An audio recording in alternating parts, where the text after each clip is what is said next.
ভোমরা বন্দর দিয়ে দ্বিতীয় দিনের মতো ২৪ ট্রাকে ২৪০ মেট্রিক টন ভারতীয় কাঁচামরিচ আমদানি হয়েছে।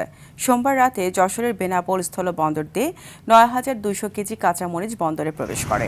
এদিকে কাস্টমসের হয়রানি ও পণ্য ছাড়করণের জটিলতা ও রাজস্ব বেশি গোনার কারণে লোকসানের পাশাপাশি আমদানি খরচ বাড়ছে বলে অভিযোগ করেন আমদানিকারকরা।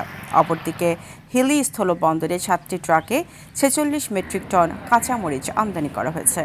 ভারতীয় কাঁচামরিচ আমদানির কারণে স্থানীয় বাজারে বাজার দর কমপক্ষে ১০০ টাকা কমে গেছে। কাঁচামরিচ হলো কালকে আমরা বেচছি ২২০ থেকে ২৪০ টাকা কেজি। কালকে ভারত থেকে আমদানি হওয়ার কারণে আজকে দাম কম, আজকে বেচছি ১৫০-১৬০ টাকা কেজি। গতকালও ছিল ২৫০ টাকা কেজি। কালকে কাঁচামরিচ আমদানি হওয়ার পর আজকে ১৫০ টাকার ভিতর চলে আসছে। হয়তো আরও ২-১ দিন ঢুকলে ১০০ টাকার নিচে আসলে আমাদের সাধারণ জনগণের জন্য অনেক সুবিধা হবে। আমাদের দেশে এলসি চালু থাকলে বাজার কমে যাবে।